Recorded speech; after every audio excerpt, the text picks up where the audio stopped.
आप सभी मित्रों का एक बार फिर से अनुग्रह मनन में मैं आपका भाई हार्दिक स्वागत करता हूं। मित्र, धन्यवाद करता हूं। इन दिनों एक बात मैं कहना चाहता हूं आज विशेष तौर से कि इन दिनों आप में एक बड़ा सकारात्मक परिवर्तन मैंने देखा है। और वो परिवर्तन क्या है कि अब मैंने नोट किया है कि YouTube के अंदर आप जब कार्यक्रमों को सुनते हैं तो आप टिप्पणी भी करते हैं, आप प्रार्थना निवेदन भी भेजते हैं, आप प्रश्न भी पूछते हैं। मित्र, आपको आश्वासन मैं इस समय दिलाना चाहता हूं कि यदि आप कोई प्रार्थना निवेदन भेजते हैं तो उसके लिए अवश्य प्रार्थना की जाएगी। मैं प्रार्थना करूंगा। दूसरी बात यह कि यदि आप प्रोत्साहन के कुछ शब्दों को लिखते हैं तो मुझे भी अच्छा लगता है कि वचन कार्य कर रहा है।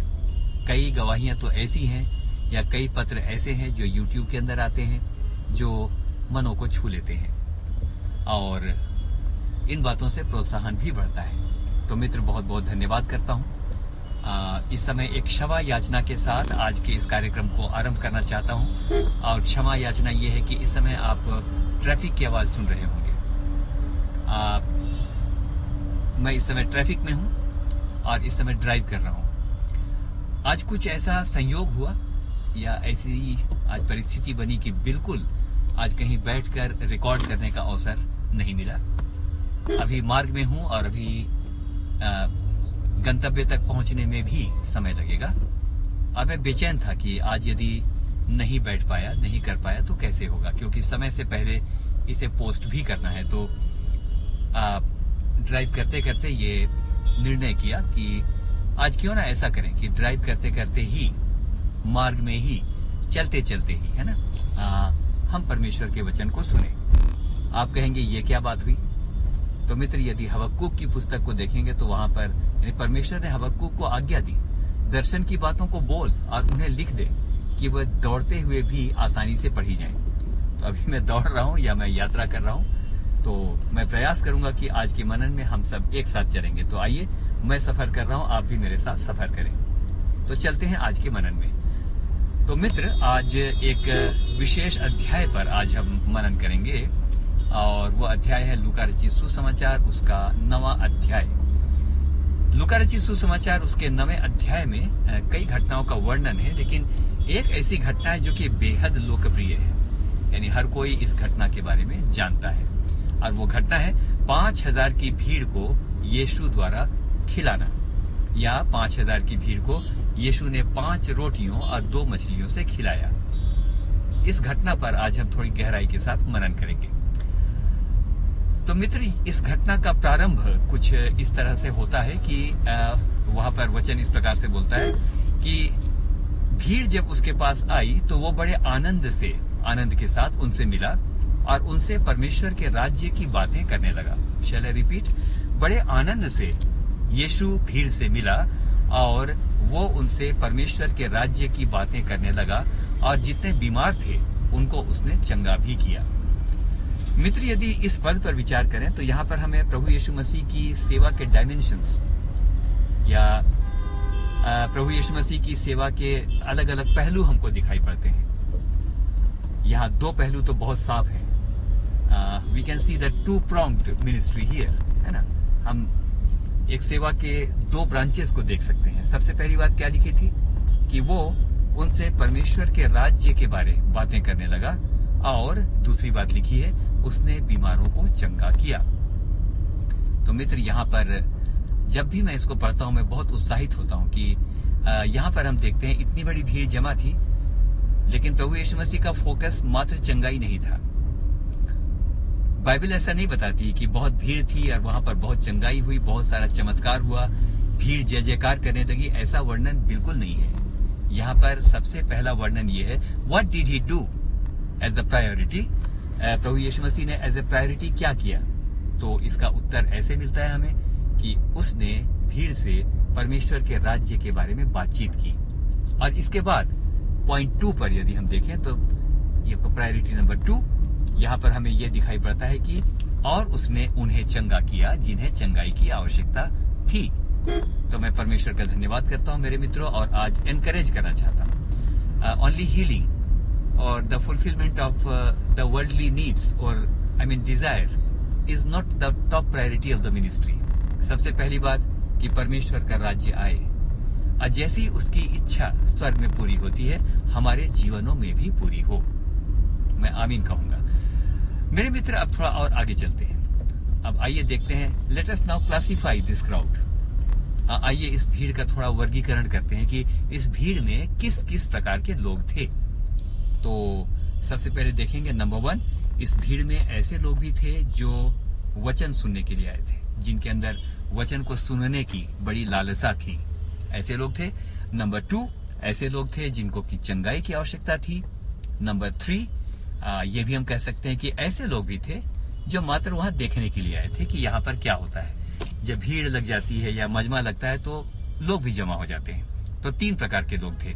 इन तीनों प्रकार के लोगों में आइए अपने आप का वर्गीकरण करें इस समय, और ये देखें कि यदि इस भीड़ में जिस प्रकार के लोग थे, यदि आज हमसे पूछा जाए तो हम किस भीड़ में मिलेंगे? क्या मैं उस भीड़ में मिलता हूं जहां पर कि लोग परमेश्वर के वचन को सुनना चाहते हैं? लिखा है, जो वचन पर मन लगाता वो कल्याण पाता है। मेरे मित्र, लिखा है कि उसके वचन के खुलने से प्रकाश होता है। यदि हमारी जिंदगियों के अंदर कोई अंधकार है और वचन पर यदि हमने मन लगाया है तो हम धन्य हैं, क्योंकि वचन स्वयं प्रकाश है। और जब वचन खुलता है, जब वचन को सुनते हैं, तो हमारी जिंदगियों के उन अंधकार से भरे क्षणों में, उन अंधकार से भरे हुए क्षेत्रों में भी ज्योति उदय होती है। तो एक भीड़ तो ये थी। दूसरी भीड़ थी जो मात्र चंगाई चाहती होगी, वचन भी सुनती थी लेकिन चंगाई पर उनका फोकस था। तो आज के दिन कहना चाहता हूं मेरे मित्र कि कितना अच्छा होगा यदि इस भीड़ में हम उन लोगों में शामिल ना हो जिनको मात्र शारीरिक चंगाई चाहिए, संसार की आशीषें चाहिए। बहुत अच्छा होगा हम उस भीड़ में शामिल हों जो कि ये कहे, हाँ प्रभु, तू चंगा करे ना करे, मुझको कुछ मिले ना मिले, लेकिन सबसे बढ़ के मैं तेरे वचन को प्यार करता हूँ। हालेलुया। धन्यवाद करता हूँ मेरे मित्र। आइए अब इसी के आगे चलते हैं। बड़ा अच्छा है, बड़ा विचित्र पद है ये। इसको कई बार मैंने पढ़ा तो मुझको बड़ा ही अद्भुत लगा, बहुत ही विचित्र लगा। देखिए क्या लिखा है। सेवा हो रही है और यहाँ लूका रचित सुसमाचार, यहाँ पर जब ये घटना जब आरंभ होती है तो यहाँ से होती है, और इस प्रकार से होती है कि जब सांझ हो गई, जब सांझ हो गई तो 12 ने, हम सब जानते हैं कि प्रभु यीशु मसीह के 12 चेले थे, है ना। जब सांझ हो गई तो 12 ने आकर यीशु से कहा, भीड़ को विदा कर कि आसपास की बस्तियों में जाकर के ठहरें और अपने अपने भोजन का इंतजाम करें। ये तो बड़ी अजीब सी बात है मेरे मित्रों। आप सोचेंगे ये अजीब सी बात क्यों है? मैं सबसे पहले आपको बता दूं, जब इस पद को मैंने पढ़ा और थोड़ा सा मनन किया तो मुझे ये लगा कि ये टिपिकल ह्यूमन नेचर है। ये बिल्कुल टिपिकल मानव स्वभाव है जो कि सेल्फ सेंट्रिक है, जो आत्म केंद्रित है और जिसके अंदर स्वार्थ के तत्व भी पाए जा सकते हैं। यदि कोई सामान्य व्यक्ति कहता यीशु को कि भीड़ को विदा कर, अपना अपना इंतजाम करें भाई, सब हो गया, दिन में बड़ा अच्छा प्रोग्राम हुआ, सब चलता है, पर अब तो शाम हो गई, भेज इनको यहां से। यदि कोई सामान्य व्यक्ति कहता तो शायद मेरी समझ में आता, लेकिन यहां तो मित्र बड़ी अच्छी बात लिखी है। अच्छी बात बोलूं या बुरी बात बोलूं, लिखा है 12 ने आकर कहा, not even a single was missing. 12 लोगों के बारे ऐसा लगता है कि इससे पहले कोई मीटिंग हुई होगी, आपस में बातचीत कर लिया होगा कि चलो सबको ही चलते हैं, सब चल करके बोलेंगे। कोई एक यदि नहीं कहेगा तो वो शायद प्रभु की दृष्टि में विश्वासी ठहरेगा, तो क्यों ना सब चले। तो सारे पहुंच गए, 12 के 12 हो, और उन्होंने प्रभु को कहा भीड़ को विदा कर कि वे अब अपना अपना इंतजाम करें। मित्र, यदि ये बात कोई सामान्य व्यक्ति कहता तो मेरी समझ में आता है, लेकिन ये वो लोग हैं मेरे प्रिय मित्र, जिनके बारे में हम जानते हैं कि ये प्रभु यीशु मसीह के साथ दिन रात रहते थे, जिन्होंने प्रभु यीशु मसीह के चमत्कारों को देखा था। ये वो लोग हैं जिन्होंने शायद आंधी और तूफान को भी शांत होते हुए देखा था। ये वो लोग हैं जिन्होंने अंधों को आंखें पाते हुए देखा था। ये वो लोग हैं जिन्होंने लंगड़ों को दौड़ते हुए देखा था। ये वो लोग हैं जिन्होंने बड़े बड़े चमत्कारों को देखा था जो प्रभु यीशु मसीह ने उनकी आंखों के सामने दिखाए। ये वो लोग थे जो दिन रात वचन की ही संगति में बैठे रहते थे। लेकिन इस समय क्या दिखाई पड़ता है मेरे मित्र? बड़ी अच्छी बात है, दिन रात वचन की संगति करो, एवरीथिंग इज सो नाइस। लेकिन इस समय क्या बात दिखाई पड़ती है कि भाई जब तक दिन था तब तक बड़ा अच्छा था, बड़ा अच्छा प्रोग्राम हो रहा था। यीशु मसीह के बारे में बोलूंगा, he was the towering figure, he was the central figure, है ना? वही तो सारी भीड़ का केंद्र था। ये तो बड़ी अच्छी बात है कि यीशु मसीह केंद्र था, लेकिन उसके आसपास जो बैठेंगे या उसके आसपास जो रहेंगे, उसके आगे पीछे जो होंगे, वो भी तो आकर्षण के केंद्र बन जाएंगे। एक उदाहरण आपको देता हूं। मान लिया कोई बहुत बड़ा अभिनेता या नेता या कोई बड़ा ही प्रसिद्ध व्यक्ति यदि आया, भीड़ में उसे कुछ कहना है, कोई वक्तव्य देना है, वो कुछ कह रहा है और उसके साथ आप भी बैठे हैं, तो ऑब्वियस है, बिल्कुल स्पष्ट बात है कि उस व्यक्ति को तो लोग देखेंगे ही देखेंगे, लेकिन आप पर भी उसकी दृष्टि या भीड़ की दृष्टि जाएगी।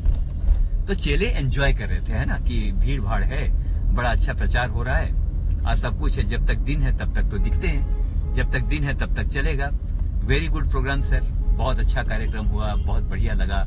लेकिन जैसे शाम होने लगी मेरे मित्रों, यहाँ पर दिखाई पड़ता है, इससे पहले शायद बहुत लोगों के लिए प्रार्थना भी कर रहे होंगे, इससे पहले बहुत लोगों के लिए कुछ मैं इस समय कहूंगा कुछ प्यार भरे संदेश भी दे रहे होंगे, कुछ लोगों के लिए प्रार्थना भी कर रहे होंगे, कुछ लोगों के लिए हो सकता है काउंसलिंग कर रहे हो, बड़ा अच्छा चल रहा था। लेकिन शाम होते that very nature in the human being which is found that literally came out, और ये कहने लगे कि अब तो इनको विदा कर, अब सब ठीक है, सब हो गया, कार्यक्रम हो गया, हम भी देख लिए गए, है ना। मैं चेलों की बुराई नहीं कर रहा हूं, लेकिन मैं ये कहना चाहता हूं कि पवित्र आत्मा ने परमेश्वर के वचन को लिखा है, और पवित्र आत्मा, Holy Spirit has made it so specific that they all 12 they came to the Lord specifically and they advised him to what? They advised him to send the crowd in the nearby villages, है ना। यही तो हुआ। क्या होना चाहिए था मेरे मित्रों? होना यह चाहिए था कि शायद उनको इस बात की ओर ज्यादा ध्यान देना नहीं चाहिए था। अरे 3 दिन से ये भीड़ चल रही थी, अगर 2 रात मैनेज हो गया तो आज भी हो जाएगा, कुछ तो होगा। लेकिन मेरे मित्रों ऐसा लगता है शायद ये भी कुछ थक गए थे या परेशान हो गए थे, व्हाटसोएवर। तो मैं ये कहना चाहता हूं मेरे मित्रों, इस बात के द्वारा स्पेशली आपको इस समय जो बात मैं कम्युनिकेट करना चाहता हूं वो ये है मेरे मित्रों कि जब सब कुछ ठीक ठाक चलता है ना, जब सब कुछ बहुत अच्छा होता है, लोकप्रियता मिलती है, खाना पीना सब कुछ बहुत अच्छा है, तो सेवा सुधी बड़ी अच्छी लगती है कि क्यों ना सेवा करें। लेकिन जब कठिन परिस्थितियां आती हैं तब ये लगता है कि let people manage by themselves, लोग अपना अपना मैनेज कर रहे, भाई हमने सबका ठेका लिया है क्या? लेकिन मेरे मित्रों, सेवा के अंदर यही विशेष बात है कि आज के दिन हम इस बात को कहें, एक प्रतिज्ञा अपने मन में लें कि प्रभु कोई भी परिस्थिति क्यों ना हो जाए, आपने क्योंकि हमें जगत की ज्योति बनाया है, आपने हमें ये काम दिया है कि हम सुसमाचार को लोगों तक पहुंचाएं, तो खुदाबंद कुछ भी परिस्थिति क्यों ना हो, हमें इस बात की ताकत दे कि हम एक दूसरे का बोझ उठाने पाए। आइए आगे चलते हैं मेरे मित्र, बड़ी अच्छी जगह पर अब हम आ रहे हैं, और मनन में जबकि आप मेरे साथ हैं, मुझे इस समय अच्छा लग रहा है कि मैं भी यात्रा कर रहा हूँ, आप भी कर रहे हैं। So we are travelling together. एक बात और यहाँ पर हम देखते हैं मेरे मित्रों, क्या हुआ जब इस घटना को आप जानते हैं कि एक लड़का मिला, है ना, एक लड़का मिला और उसने अपनी 5 रोटियां और 2 मछली प्रभु यीशु मसीह के हाथ में दे दी। इस घटना को आप जानते हैं। उस लड़के ने, सबसे इंपॉर्टेंट बात यह है कि अपनी सबसे प्यारी चीज, क्योंकि उस भीड़ में जहां पर खाने पीने का कोई प्रबंध नहीं था, जहां पर कुछ नहीं था, सबसे प्यारी चीज तो भोजन ही हो सकती है, उसने अपनी सबसे प्यारी चीज उठा करके प्रभु यीशु मसीह को दे दी। मेरे मित्र, वो नहीं जानता था, उसको इस बात का आश्वासन नहीं था, जो कि आजकल होता है ना, कंपनियां इतना लगाइए तो वो आपका चौगुना हो जाएगा, दुगुना हो जाएगा, इस प्रकार की बातें होती है। He was not given with any assurance, उसको कोई आश्वासन नहीं दिया था कि 5 रोटी दे के तो देखो, और देखो क्या यहाँ पर ये आपका चमत्कार होता है, ऐसा कुछ नहीं है। उस लड़के को कुछ नहीं पता था कि जब वो देगा तो क्या होगा। उसने तो यही सोचा होगा, जिस यीशु को मैं प्यार करता हूं ना, उसको मैं अपनी सबसे प्यारी चीज आज मैं देना चाहता हूं। उसकी माँ ने बड़े प्यार से रोटियां बनाई होंगी, मछली बनाई होगी, और अपने बेटे को दे करके कहा होगा, बेटा तू जा, जरूर जा, और जा करके वचन को सुन। यीशु मसीह को तू प्यार करता है ना, और प्यार कर। मेरे मित्रों, आज मैं जितने पेरेंट्स हैं, आज मैं उनको एनकरेज करना चाहता हूं कि अपने बच्चों को हम जरूर संडे स्कूल में या जहां भी यानी परमेश्वर का वचन प्रचारा जाता है या तो सुनाया जाता है, वहां पर हम अवश्य भेजें। और मैं विश्वास करता हूं मेरे प्रियो कि यदि हम अभिभावक होकर अपने बच्चों के मन में यदि प्रभु के प्रेम की नींव यदि हम डालते हैं, तो बच्चे आगे चल के बहुत आशीषित होंगे। आज बोलते बोलते इस समय जब मैं आपसे बात कर रहा हूं, मुझको मेरी माँ याद आती है। अब हमारे बीच में वो नहीं है, लेकिन मुझको याद आता है कि अक्सर जब भी कहीं पर वचन का प्रचार होता था या कोई कन्वेंशन होती थी या बाइबल क्लास होता था या कुछ भी, तो मुझको याद है कि उनका बहुत जोर होता था कि तुम जाओ, जाकर के अटेंड जरूर करना। अब मेरा बचपन इस प्रकार से बीता है मेरे प्रियो। तो आज मैं एनकरेज करना चाहता हूं, लोग उस लड़के की चर्चा कर लेते हैं, लोग चेलों की चर्चा कर लेते हैं, लेकिन उस बच्चे की माँ या उसके पिता की चर्चा कम होती है। संभवतः इन अभिभावकों की वजह से वो बच्चा वहां पर था, अदरवाइज कौन 2-3 दिन के लिए अपने बच्चे को कहीं भेज देगा? Is it possible? नो। लेकिन मुझे ऐसा लगता है ये बहुत ही डेडिकेटेड पेरेंट्स थे। तो आज मैं पेरेंट्स को भी एनकरेज करना चाहता हूं, जरूर ऐसा करें। अंतिम भाग में आते हैं मेरे मित्रों, और अंतिम भाग बहुत ही प्यारा है। जब प्रभु यीशु मसीह के हाथ में रोटी आ गई, मछली आ गई, तो उसने क्या किया? लिखा है उसने ऊपर की ओर देखा, उसने स्वर्ग की ओर देखा और धन्यवाद करके तोड़ तोड़ कर चेलों को देने लगा, और चेले रोटी को बांटते चले गए। मेरे मित्रों, आज एक बात मैं और इस समय सोच रहा था कि यहाँ परिस्थिति बड़ी विपरीत थी। ऐसी परिस्थिति में कोई ऊपर थोड़ा कम देखेगा, इंसान भीड़ को देखेगा कि परिस्थिति कितनी विकट है, खाने पीने के लिए कुछ नहीं है, अंधकार हो गया है, लोग तो इन बातों को देखेंगे। लेकिन प्रभु ने इन बातों को नहीं देखा, उसने अभाव को नहीं देखा, उसने वहां की सुनसान जगह को नहीं देखा, लेकिन साफ साफ यहाँ पर लिखा है कि उसने स्वर्ग की ओर देखा। यानी विपरीत परिस्थितियों में स्वर्ग की ओर या ऊपर की ओर देखने का आदर्श या उसकी गवाही उसने हम में से हर एक को दी है। बात यही समाप्त नहीं हो जाती है। अब मनन को मैं समाप्त करूंगा, लेकिन बात यही समाप्त नहीं हो जाती। यदि प्रभु यीशु मसीह के जीवन को देखें तो और 2 घटनाएं ऐसी हैं जो बड़ी अप्रिय थी, लेकिन इन अप्रिय परिस्थितियों में भी अगर वचन को पढ़ें तो आपको पता चलेगा कि प्रभु यीशु मसीह ने ऊपर देखा या उसने पिता की ओर देखा। एक घटना देखते हैं जहां पर याईर की बेटी की जहां पर मृत्यु हो गई थी। जब प्रभु यीशु मसीह वहां पर पहुंचा तो लिखा है कि वो अंदर गया और उसने स्वर्ग की ओर, माफ कीजिएगा, वो दूसरी घटना है। बोलते बोलते मैं थोड़ा सा भटक गया था, माफ कीजिएगा। वो घटना है जब एक ऐसा व्यक्ति जो कि जन्म से गूंगा था, और जब वो प्रभु यीशु मसीह के पास लाया गया तो बड़ी अच्छी बात लिखी है कि प्रभु ने स्वर्ग की ओर देखकर आह भरी और कहा इफ्फतह, यानी खुल जा। ऐसी परिस्थिति में भी यानी प्रभु यीशु मसीह ने ऊपर की ओर देखा। एक घटना और हमें मालूम होनी चाहिए कि लाजर की कब्र के पास भी लिखा है आकर उसने स्वर्ग की ओर आंखें उठाई। मेरे मित्रों, मैं प्रभु का धन्यवाद करता हूं कि उसने हमें आदर्श दिया है कि जब परिस्थितियां बड़ी कठिन हो जाएं, जब सब कुछ प्रतिकूल होने लगे, उस समय हमें कहीं और नहीं देखकर बड़ा अच्छा होगा कि सबसे पहले हम स्वर्ग की ओर देखें, सबसे पहले हम अपने पिता की ओर देखें। मेरे मित्र, मैं नहीं कहता कि परिस्थिति को ना देखें, वो तो देखना ही चाहिए, but at the same time बहुत अच्छा होगा कि उन परिस्थितियों को देखने से पहले बहुत अच्छा होगा कि हम सबसे पहले स्वर्ग की ओर देखें। अब मैं जानता हूं मेरे मित्रों, जब हम स्वर्ग की ओर देखते हैं अपने जीवन की विकट परिस्थितियों में, तो परमेश्वर हमारे देखने का आदर करता है और वो एक काम करता है कि वो हम में से हरेक के लिए सीधा मार्ग निकालता है। हम में से हरेक को परमेश्वर बहुतायत के साथ आशीष दे। इस समय के लिए मैं प्रभु का धन्यवाद करता हूं। मेरे मित्रों, आपका बहुत बहुत धन्यवाद कि इन डिस्टर्बेंसेस के बीच में भी आपने वचन को सुना। आपको प्रभु बहुतायत के साथ आशीष दे। दोबारा एनकरेज करता हूं, लगातार लिखते रहें, प्रार्थना निवेदन भेजते रहें, आपको उत्तर मिलेगा। मेरे प्रियो, मेरे लिए भी प्रार्थना करते रहें और एक दूसरे के बोझ को उठाएं। इन मैसेजेस को अधिक से अधिक जहां तक आप प्रसारित कर सकते हैं आप करें। आपको प्रभु बहुतायत के साथ आशीष दे। आमीन और फिर से आमीन। बहुत बहुत धन्यवाद।